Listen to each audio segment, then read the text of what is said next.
What is up? What is up, everybody? I am finally back. It is late, so I guess since I'm late, I'm right on time because it seems like that's just the way it's been lately. Hope everybody's been having a good week. Don't know how many people watched the Candace episode a couple nights ago where she presented her letter to Erika Kirk, but to me, that was absolutely amazing. That was definitely by far my favorite episode, released in a very long time. To me, it just confirmed a lot of things for me, a lot of suspicions I've had, and it was just excellent. I mean, I wondered when something like this was going to happen, but I guess at this point the gloves are off. I think surely she knows that the gig is up, and yeah, hopefully we're pretty close to getting some answers about some definite answers about some stuff. Lots of questions, for jackasses like Gary Melton that make fun of the Egyptian planes and the French and the blah blah blah blah blah. Um, I haven't personally heard anything from him on that particular episode, but they were all acting like she had made a big deal out of those things, and then just kind of forgot about them and moved on to something else. But yeah, she kind of tied all that together and put a little bow on it in that letter to Erika Kirk. So we're gonna watch it. Don't know if y'all seen it or not.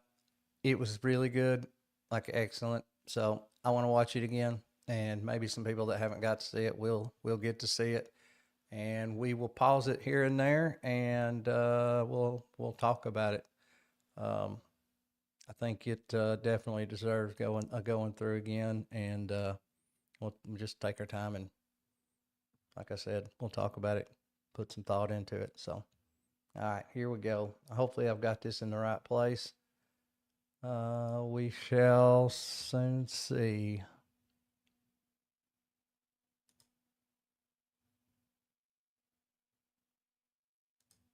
Fight. I mean, at least that was, in a nutshell, what Erika Kirk told the reporter Trace Gallagher in a one-on-one interview regarding what she is hoping to get out of these court proceedings. She wants transparency. Take a listen. I want there to be no hesitation in understanding of what happened to my husband that day. I want there to always be full transparency, because what I don't want to have happen is for there not to be, and then I am relying then on social media and other news outlets to explain the narrative rather than saying, hey, this is what happened. This is what here's all of the, it's just as hard, all of the facts on the table for you guys to see. And Yep. you guys can see on full display what happened to my husband. And there is no ifs, ands, or buts or confusion as to who did it and why. I don't It's not working so far, because what they've been serving up, what they've been putting out on the table is like a big old steaming pile of shit, and everybody knows it. believe her at all. That wasn't convincing. I don't know what was hard about getting that sentence out. That seems remarkably rehearsed. It almost just seems like she forgot a line. Nothing in her eyes there makes you believe it. She's telling the truth. But beyond the eyes, just the actions, right? You can judge people by their actions. Erika, if she truly wanted more transparency, she could provide it, because you don't need it in a courtroom. We actually do not need to turn to the courts to have the public understand what happened on that day, because It's really, really ironic. She's talking about transparency and she wants to be able to just put it out there and be like, okay, this is exactly what happened, and there we go. And she also talks about, yeah, so she talks about the, what was it Candace just said? I'm sorry. Let's see here. I want to hear that again. don't need it in a courtroom. We actually do not need to a line. Nothing in her eyes there makes you believe it. She's telling the truth. But beyond the eyes, just the actions, right? You can judge people by their actions. Erika, if she truly wanted more transparency, she could provide it, because you don't need it in a courtroom. We actually do not need to turn to the courts to have the public understand what happened on that day, because before the courts even got involved, the first people that had access to exactly what happened in 4K, as Tyler Boyer said, was Turning Point USA. So if she was really worried about the transparency, and by saying that, I mean, at the end of the day, it's truth. She wouldn't be sending out cease and desist letters to everybody that is just having a discussion, and happens to be a discussion that is kind of contrary to their narrative. I think everybody's got good reason to not believe in that mainstream FBI narrative. But if she was that worried about transparency and truth, like I said, there wouldn't be cease and desist letters going out to everybody that has a little bit different idea about what might have happened. Sees the cameras. They could have said, here, I'm also going to have some private investigators take a look at everything and tell them what they think. I was one of the people that called in, personally requested to view the tapes. I said, we don't have to release them. I just want to see the tapes. And they were immediately cagey. They've been cagey about information. They've been changing information for saying, oh, I didn't realize that we lied about this, we lied about that. So making this public plea to the courts, I don't know, I think that it stands in stark contrast to the actions that are available to Erika Kirk as the CEO and chairman of this massive organization. But exactly how massive? Anyway, I wanted to write this open letter to Erika because I know that Turning Point USA watches every episode of this podcast, and that people then take what I say back to her and they give her notation. So I would appreciate it if the elves at Turning Point USA just let her see this in its entirety. Here we go. Because more information has become available to me. I'm feeling some type of way. Here we go. Ready? Dear Erika, I thought it best to do this publicly. I think public conversations keep everybody honest. And there are some things that certainly need to be clarified because sometimes the gap between the truth and the lie is what happens behind closed doors. You and Charlie began dating in earnest in 2019, and in retrospect, it was accompanied by a season of a lot of change. For one, I was getting married and virtually, therefore, joined at the hip with my fiance. He was sort of a new third wheel at all of our events. A few months later, on May 1st, the We're going to try it like this at a normal speed, at least for a bit. I think that you miss a lot when you've got it sped up. Being at normal speed really shows the thought and the feelings, the emotions that are here. Because I think this is very, very, very well thought out, planned out. Well, I mean, the way it was written, every word of it. I don't think anything in here was just emotions. Like I said, I think a lot of thought went into this, and it is very well written. And you can tell when she reads it that she means every word of it. public was informed that I was resigning from my position as the communications director of Turning Point USA. Now, there has been a lot of public speculation as to what led to that decision. The media ran with it was anti-Semitism or some disagreement about Kanye West, but that wasn't true. None of that was true. The truth, and I think that you very well know what the truth is, because you were around for it, is that Charlie and I had a disagreement, which fractured my trust in him. He did something that he had never done before. He lied to my face about money. Now, in retrospect, I believe that the manner in which I discovered the lie might have been by design, but there's no need for us to delve into conspiracy when the facts are plenty enough. Charlie had taken a meeting down in Florida with Ike Perlmutter at Mar-a-Lago. It was a fundraising meeting. For whatever reason, he did not want me to know about this meeting, and that was strange. Hey, King Horn Cat. Yeah, me too. That to me says a lot. What about the interview where they asked about their how long they've been married? What about the birth dates? She couldn't remember when they got married, what their anniversary was, and couldn't even remember her own kid's anniversary. I mean, her own kid's birthday. You go back, if you ever go back and watch that again, pay attention to the look on Charlie's face when she literally cannot think of when they were married. They both start to answer at the same time, and they both say different answers, and I mean, it's like a train wreck. Yeah, definitely go find that.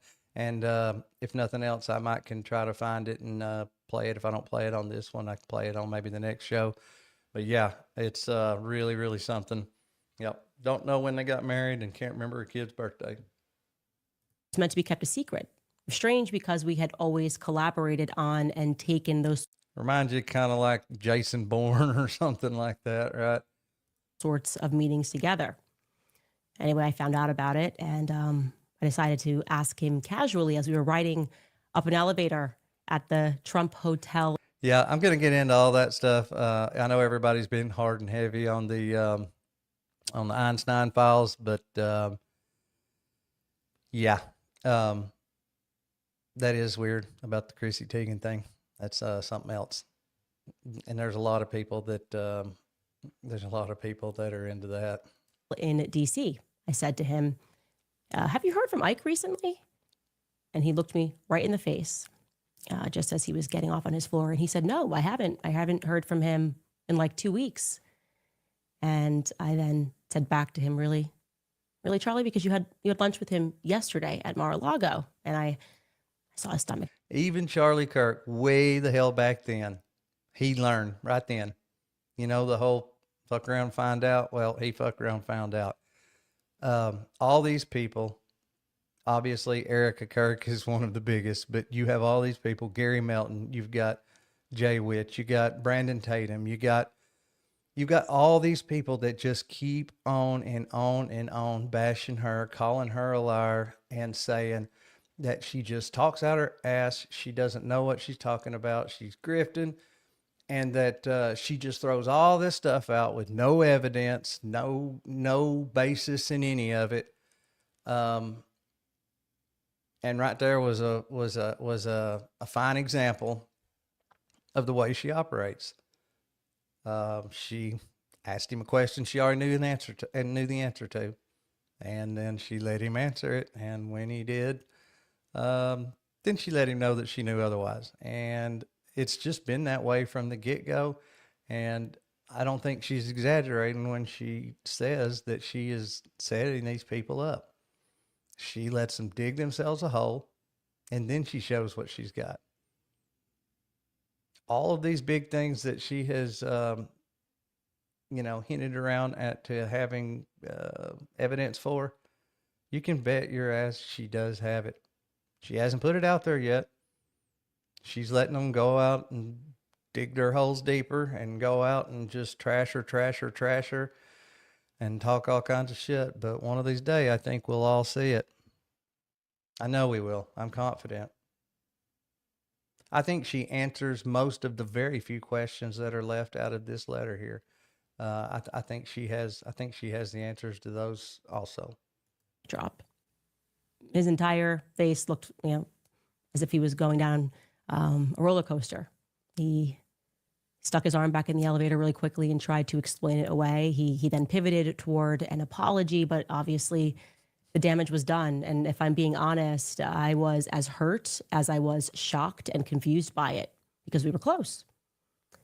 We did go back down to the lobby. We sat at a table and we talked. I don't even remember whether or not I was angry. I probably was. That does tend to be my choice emotion. Yeah, I'd say so. But deep down, there was a part of me that knew that it was coming, because of a lot of the new hires that were coming into Turning Point USA post Kanye tweet. Charlie had new people in his ear that were hijacking his ambition, making him believe that money was the truest measure of success. Charlie was a brilliant fundraiser. Everybody knows that, but he was also young. He was naive to what the wrong money could invite into his life. And I warned him. I warned him in that restaurant. I warned him specifically about Stacey Sheridan. Everything about her made my skin crawl. And I suspected she and Tyler had something to do with it. I also warned him about Schaefer Security, and I suspect they had something to do with some other things and some more recent happenings. I'll get it out. I got a feeling they were involved in some more recent stuff too. Dan Flood. You can check the text messages because you have them. And now I am left wondering, obviously, if Charlie had heeded my advice, if he would still be alive. I've also come to another realization that I missed at that time. Maybe the newest and the biggest influence in his ear. Who was that? Obviously, it was you. Yeah. You were the newest and biggest influence in Charlie's life. You kind of all arrived at the same time. And you too, Erika. The first 4 or 5 years after they started Turning Point, Charlie didn't take a salary at all. And I'm not sure originally when he intended to start taking a salary.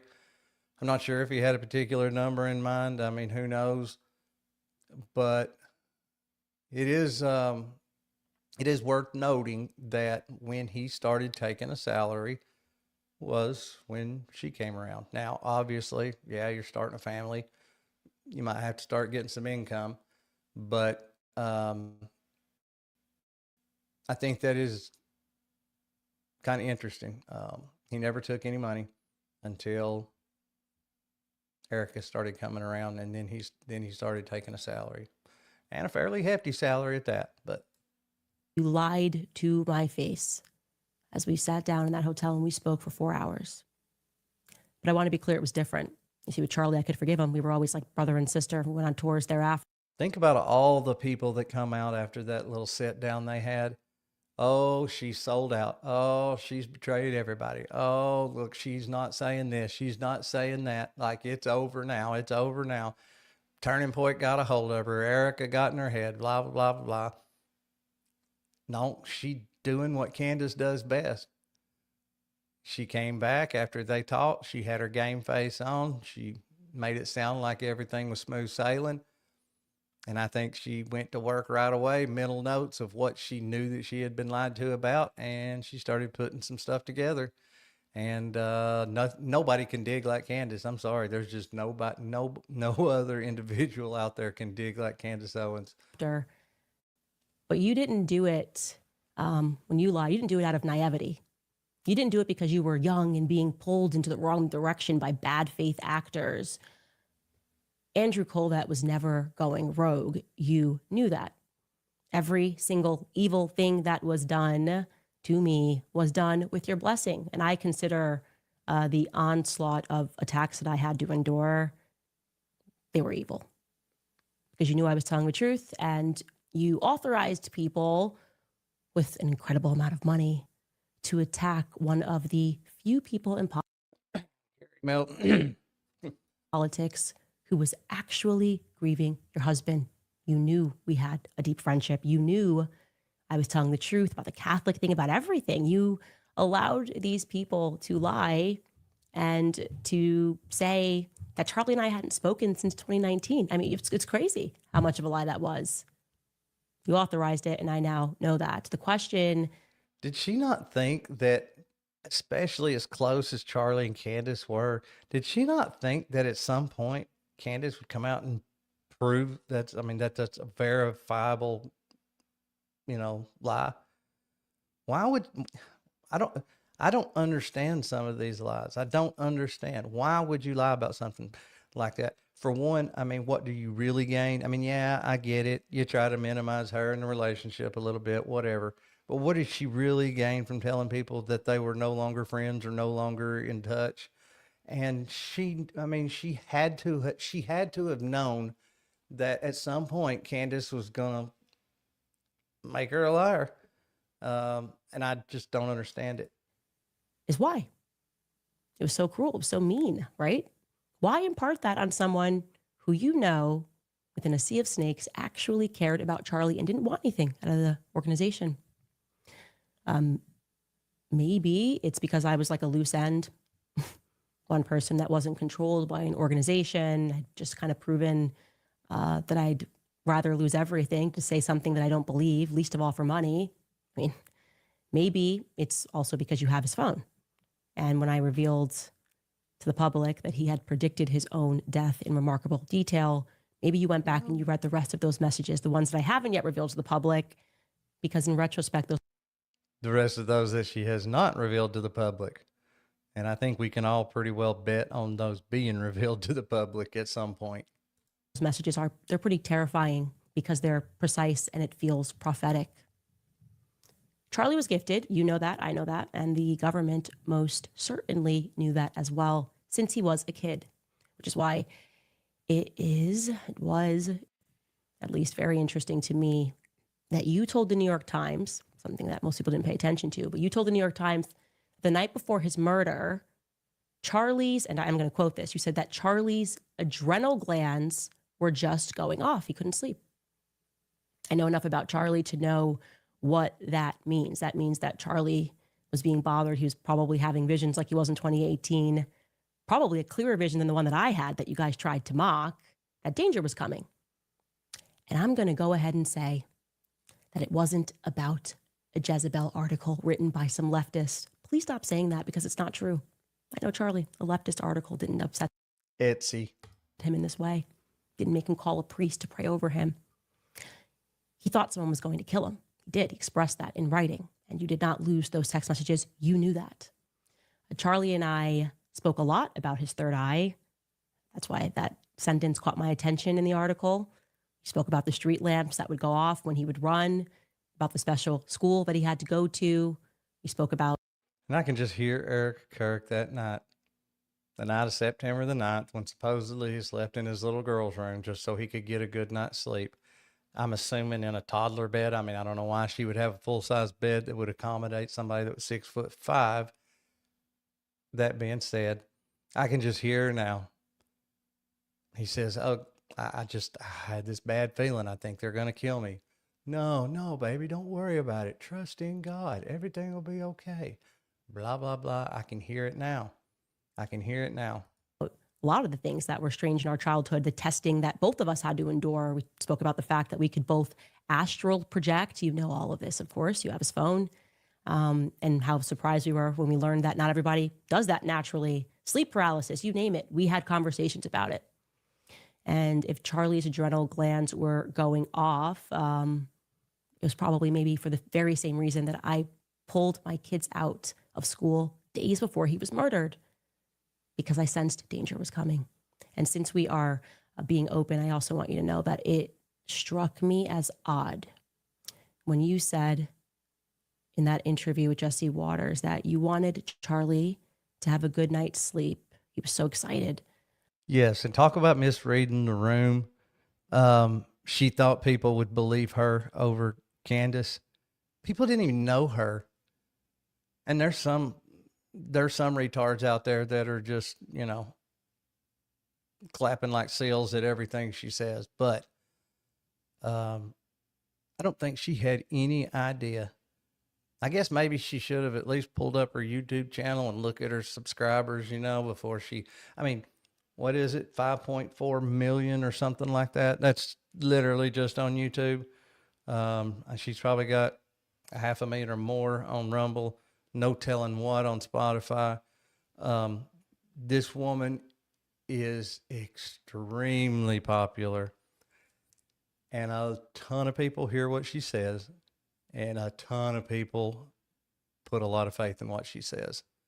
That many people do not tune in to watch you religiously if you're full of shit. Just saying. And I cannot believe for the life of me that Erika Kirk thought that literally all she had to do was get on stage in her glitter and fireworks and say Candace is bad, Candace is lying, and that everybody would just go along with it and believe her. So you sent him to sleep in his daughter's room. It just registered to me as a little bit backwards. If I wanted my husband to have a good night's sleep because of something he had the next day, I'd probably let him sleep in the room, and I would sleep in my daughter's room.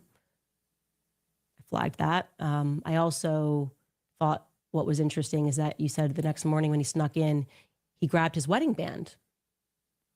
Again, minor detail, but I asked myself, why was his wedding band off? How many people in here take their wedding band off when they go to bed? Really? I thought that was odd myself. I couldn't tell you the last time that my wedding band was off. I don't know. I don't think I know anybody that takes their wedding band off to go to sleep. I have a sneaking suspicion, and hopefully one day we will find out the truth on the matter, but I have a sneaking suspicion that there was, home life was pretty complicated. Yeah, just leave it at that. But I don't think everything was as it seemed. But enough with speculation. Here are the facts. I now have verifiable proof in writing that Justin Strife and you lied to me. You know exactly who Pierre is. Why did Justin Strife say that he had never heard of Pierre? It's crazy. Justin, why would you do that? Justin, you know him. You've met with him. You've personally met with Pierre. Erika, you've met with him in the wake of Charlie's death. I have again, verifiable proof. So you can call your lawyers. You can spend another billion on PR if you want to. Tell your lawyer to call my lawyer. I mean, you guys certainly have the money to do all of these things. It's not going to wipe away the truth. Okay. The truth is that there was a deal on the table with Pierre, who, yes, is from France, born in France. And that deal was worth billions. Imagine that. And there's a lot of people out there that would kill for billions. Not millions, billions, plural, billions of dollars. Just after Charlie was shot, and again, I have proof, Pierre had. She's got to quit saying shot, though. That just kills me. And I got a feeling with as much backlash and stuff as she's gotten over everything else she said, that she really doesn't want to address that part of it. But I got a feeling that she knows better than that he got shot. Because I know her and Baron Coleman have been talking a lot, and she watches. And I got a feeling she knows better. So I don't know. Kills me when she says that when he got shot. A phone call with Justin Strife. He also had a phone call with Mr. Don Orico of Turning Point USA down in Tampa. And you know what's really odd? Somehow this Frenchman, Pierre, he knew that Charlie was dead before the rest of the world did. How did he know that? How did he know before I knew? Especially because he wasn't yet a donor to Turning Point USA. Why was he given so much priority? Okay, Mr. Pierre, he's out of the way. Let's do this. We know that there at the end, Charlie was, we know that Charlie was rejecting money from certain different areas, and, yeah. And I would say that there was probably good reason for him rejecting this. And, I would say that if he got a phone call that fast, that was exactly why. Okay, Mr. Pierre, we'll take it. Frenchman. I'm interested. I know that after Charlie died, that deal went through. Yeah. I mean, if I'm lying, this would definitely fall within the category of defamation. She wants them to sue her. Especially for this. I can guarantee you she wants them to sue her. And I would almost guarantee that will absolutely not happen. I don't think they're going to sue her at all, especially not for this. So, yeah, I'm all in on this one. I'm guessing, by the way, regarding this, Pierre, that this might be the reason that the White House never got back to me regarding the French Foreign Legion being involved with Charlie's assassination. Because, I don't know, there could be a French angle here. Could this be a motive? Could billions of dollars be a motive? I mean, I'll just ask some immediate questions. My question would be, why would a devout Catholic Frenchman be looking to give billions of dollars to an evangelical organization? Is that not weird? Just objectively weird? Gosh, that's a pretty big investment. Just really care about free market capitalism? What's France got to do with college campuses in America? Full stop. The answer, Erika, is nothing. Nothing. And one of the things that when I was a kid, and other GATE kids, since we've been speaking about the GATE program, when they put you in these special classes, they test you frequencies, sounds. They made us drink fluoride, all the weird stuff. But one of the things that they're especially interested in is how quickly you can put together puzzles. And I want you to know that I excelled at that. I was really good at putting together puzzles. I just love it. Telling Erika how good she is at putting together puzzles. I gotta tell you, I think the picture is starting to emerge here. I think I was right. My best guess is that it was Pierre Falcone all along of Angola Gate. We talked about it on the show. France, Israel, the United States. This time it would be Egypt rather than Angola, all working together maybe they were getting the band back together to traffic because, yeah, there's been a lot of trafficking that just keeps coming up in this investigation. These countries, these satellite of countries, you trying to pretend with your what now, billions of dollars, got a PR, we can do all of this. And it was so crazy. Oh my God. A little joke about the Egyptian planes. What? Nothing to see here. I can guarantee you when all I want was my Whataburger and milkshake, I can guarantee you I wasn't flying around on an Egyptian plane. That was a dumb joke, really. This is my theory. There's a lot to see here because you were lying to cover Bibi Netanyahu's tracks. That's very strange. If you didn't know her and you were watching her for the first time, if you really pay attention to her mannerisms, everything, is there anything about her that says she doesn't believe what she's saying or what she's saying isn't true? Like, to me, that is the most confident, that she's got to be one of the most confident people I have ever seen. And maybe she's just that good of a bullshitter, but I can tell you right now, she 100% believes what she's saying. And I think especially this far along, and as serious as things are getting, that she is not going to let on that she has proof to things that she doesn't. And if she says that she's knows, I think she really does. No.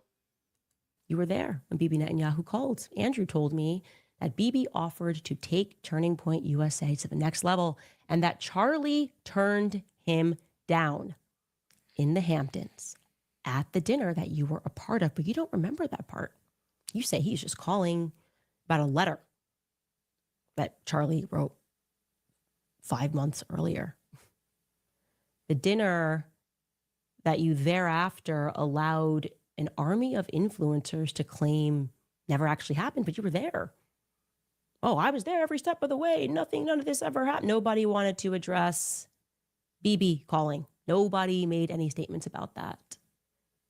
Full-blown psyop, psychological operation. Truly, everything that you guys did, not only was it cruel, but I think the real motivation was you just thought you could psychologically break me.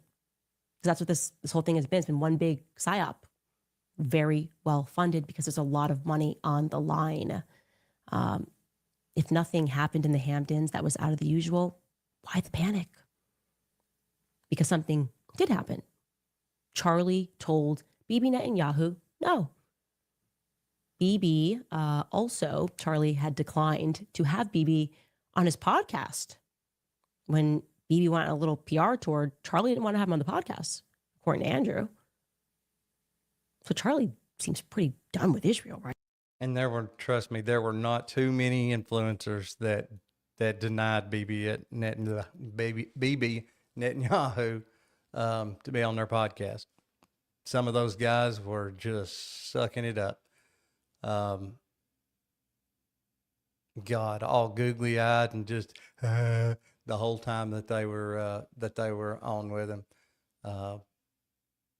Yeah, so that's really telling that Charlie Kirk would not have him on. Right? You don't want to have on the Prime Minister of Israel. But the obvious question here at the media is not interested in, but I certainly am, is in exchange for what, right? In exchange for what was Bibi Netanyahu going to take Turning Point USA to the next level? In exchange for what? And also, how was he planning to get that money into the company? Turning Point was already worth $100 million. Pulls in $100 million annually. What does the next level mean? It sounds like it would have to be billions. Via whom? My guess is Pierre. Erika.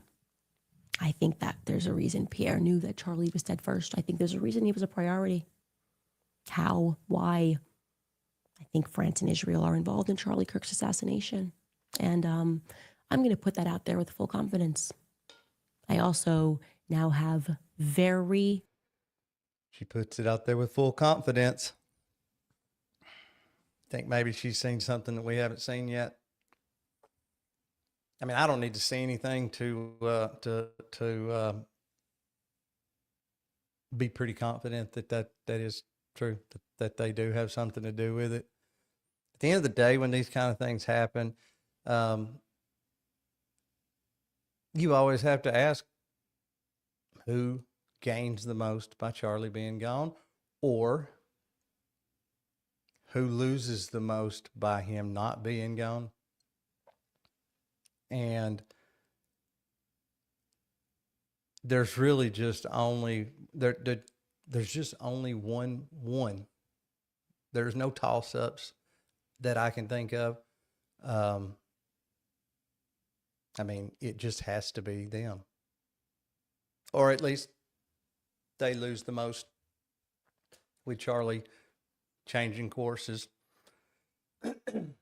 leaving the pro Philadelphia cause, and they gain the most by him not being there. They gain the most by having a Turning Point USA 2.0. Strong evidence which suggests that you lied about your whereabouts on the morning of September 10th. Little details have been edited. You said that you were accompanying your mother as she was receiving a treatment. Like I said, I now have something which strongly disputes that narrative. So I'll ask you this question on behalf of the world. What the hell happened on September 10th? Why are you guys struggling to get your story straight? Why did you tell Jesse Waters this? And you wanted to see Charlie immediately and came up. Take us through that. Obviously, she wanted to see Andrew Kovac more than she wanted to see Charlie since, and she's about to say this, I guess I don't need to be taking her thunder, but why did she sit there for a whole hour with her husband in there dead, so she could see Andrew first? Either she cared more about Andrew than she did about Charlie, or the other option in my mind isn't any better, and she needed to see Andrew because they needed to maybe exchange some information, update each other, or fill each other in a little bit in the happenings from the past little bit. So yeah, neither one of those are a very pretty scenario to me. We landed in Utah, went straight to the hospital. Straight to the hospital? Andrew told me that when he deplaned, you guys embraced on the tarmac and he boohoo cried in your arms because he had so much pent up anxiety. So just given the planes, which you confirmed to me, which plane he was on and which plane you were on, that would mean that you had to wait for Andrew to land for an hour. You waited for an hour. Don't do the thing where you tell me that Andrew went rogue. Don't do that, Erika. You're lying. You would be lying. The question is why? Why did you wait? And how long did you wait? And who was on the Egyptian planes? Who took off the Delaware? Who stayed behind to communicate on that second plane that was transponding for no reason? I think you know what I know, which is that I'm going to... You know what I know. Right then, Erika's heart stopped for a split second. She got her hair stood up and she felt that cold sweat. I can promise you. find out. This is not going to be a never-ending mystery. This is not going to be the JFK story. I'm going to figure out exactly what happened, and I'm getting very close, against all odds, against billions. You might have the billions, but I have the truth. So that's what I wanted to say to you. We'll be right back. All right, you guys, inflation has been... What about that? Crazy, crazy, crazy, crazy. To me, that was just, I don't know. Shit's about to hit the fan. If Erika thinks that she can keep on, if she thinks she can keep on this crash course for much longer, I guess she can try. But it is so far not going very well, and I can promise it will not get any better. Let me see if I can find that video clip I was talking about where she can't remember.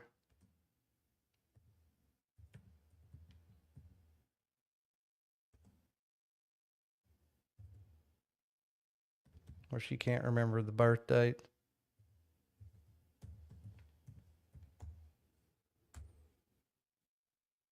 Let's see.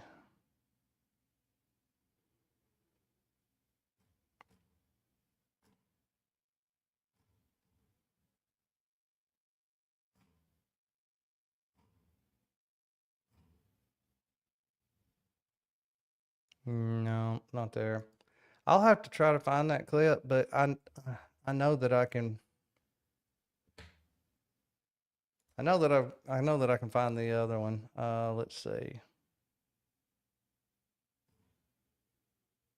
Let's see if this is the one I'm looking for. I'll play the anniversary one anyway. So freaking telling.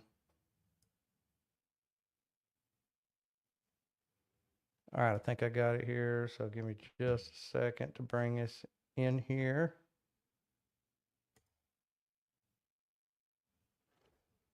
Hey, I'm big again. All right, let's see.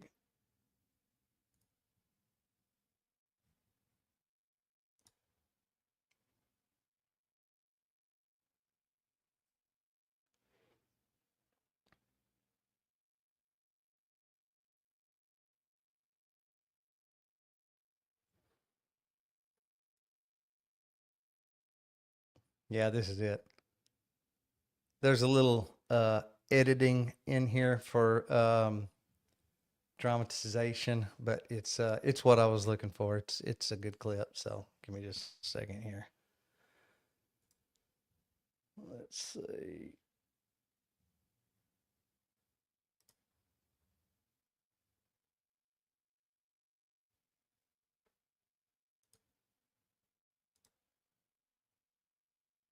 Well, this one's easy. How long have you been married, and when did you know it was time to get married?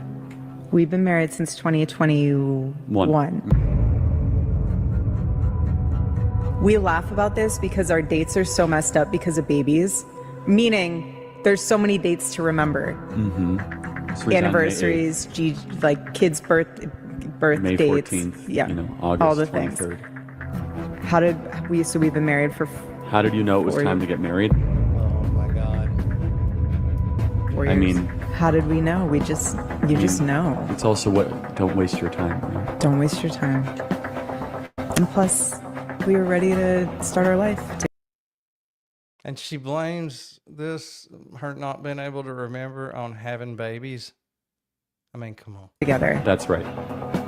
Okay, That was an easy one. That's easy. We laugh about this because our dates are so messed up because of babies, meaning there's so many dates to remember. I know. I get all the anniversaries. Anniversaries, like kids' birth May dates. 14th. Well, this That's crazy. Let's watch one's that one more easy. time. How long have you been married, and when did you know it was time to get married? We've been married since 2021. We laugh about this because our dates are so messed up because of babies, meaning there's so many dates to remember. This was on Anniversaries, like kids' birth May dates. 14th, Yeah, August all the 23rd. things. So we've been married for How did you know it was 4 time to get married? 4 years. I mean, how did we know? You just know. It's also don't waste your time. Right? Don't waste your time. And plus, we were ready to start our life together. That's right. Okay, That was an easy one. That's easy. We laugh about this because our dates are so messed up because of babies, meaning there's so many dates to remember. I know. I get all the anniversaries. On May 8th. Anniversaries, like kids' birth May date. 4th.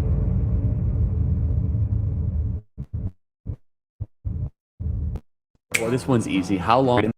Okay, that's good. That is so sad. That is so sad. But like the captain said on the video, rest easy, Charlie. We love you. You know, I don't know how she felt about him, but yeah, there's a lot of people. He is definitely well loved and will not ever be forgotten for sure. I don't know. It's just a sad deal. I just wonder what all else Candace has got that she hasn't disclosed. Like we were talking about earlier, she lets them lie themselves in a corner. So I'm not sure exactly what she's waiting on, but I really have a feeling that when she was talking about, she thinks she's got proof that Erika was not where she said she was, you know, not with her mama and the treatments in the hospital. I got a feeling that might go back to Mitch Snow. If y'all remember Mitch Snow, he was the one that was convinced that he saw Erika Kirk at the Candlewood Inn and Suites on Fort Huachuca military base. And so I said this before when we watched that interview with him and Stu Peters. I had said then that that they keep hinting around about some pictures or videos being out there. I'm wondering if that's not going to be part of it. I would say that there probably is either picture or video evidence of her being there, and if so, that's really going to throw a monkey wrench into the whole story of her being with her mother.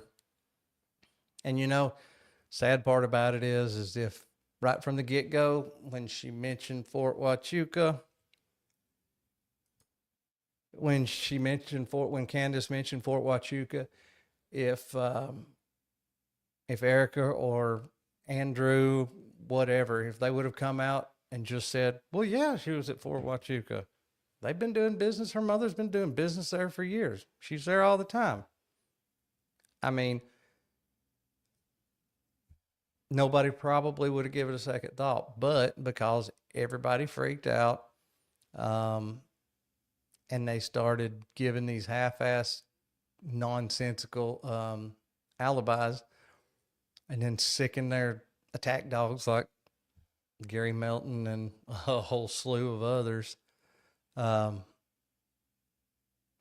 Obviously, whether she goes there a lot or not, there's something about that particular trip on that particular date that they don't want to be known. So I guess only time will tell, but I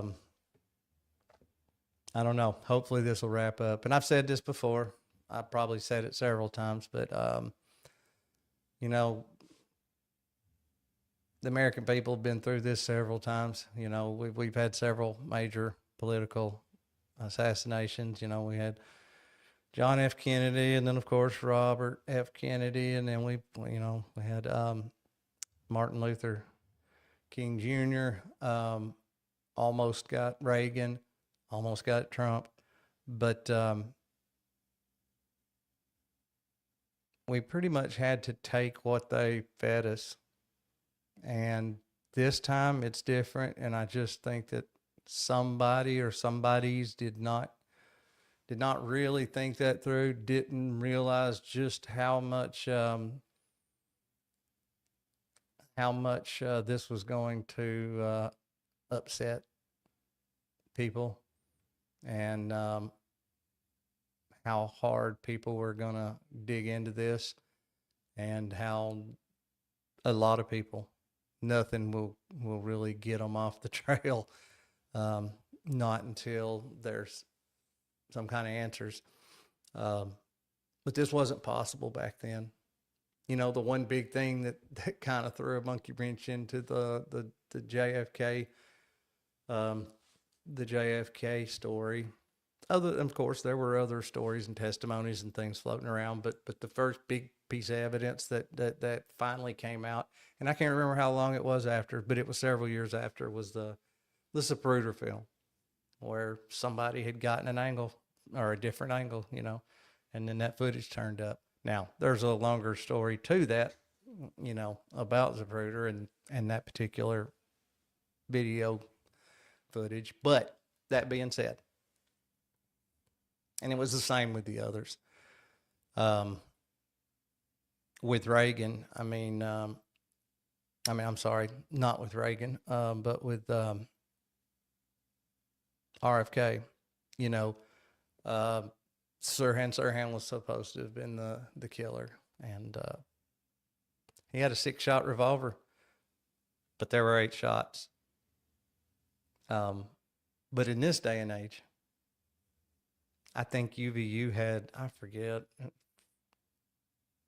thousands of cameras. I forget what the number was. Thousands of cameras on that campus.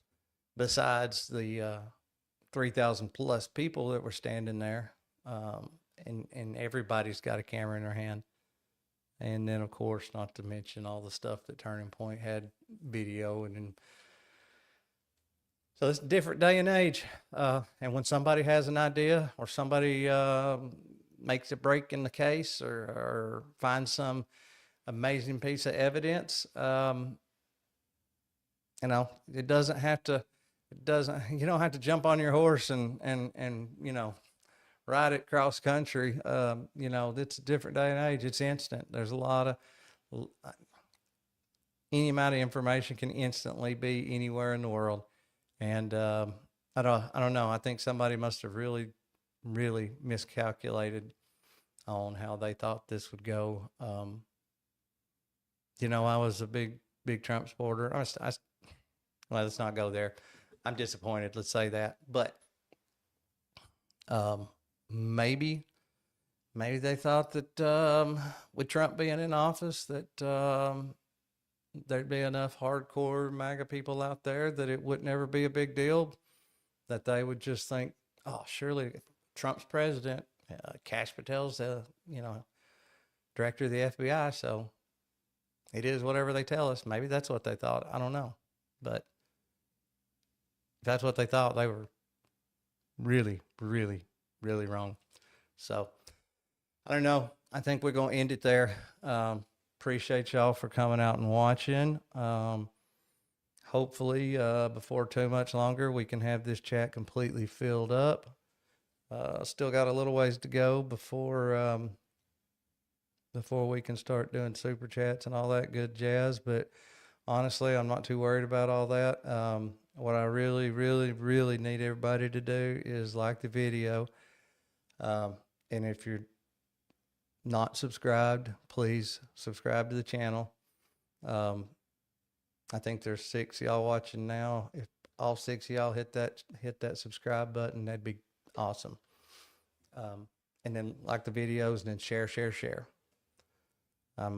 Brand new channel, very, very small. And when you're as new and as small as I am, YouTube doesn't really take a chance and just push this out to everybody. So I've got a lot of growing to do before YouTube will start helping me out in that way. So sharing, liking, and subscribing will really, really help get it out there to more eyeballs and get it out there to more people.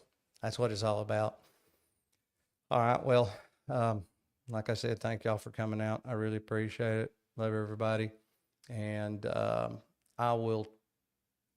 may try to go live again tomorrow. If not, for sure Monday night. But just keep an eye on it. Hit the notification bell so you can see when I'm going to be live. But like I said, I'm going to go live either tomorrow night or if not tomorrow night, for sure Monday night. So anyway, I'm out of here. I'm going to go take it easy for a little while.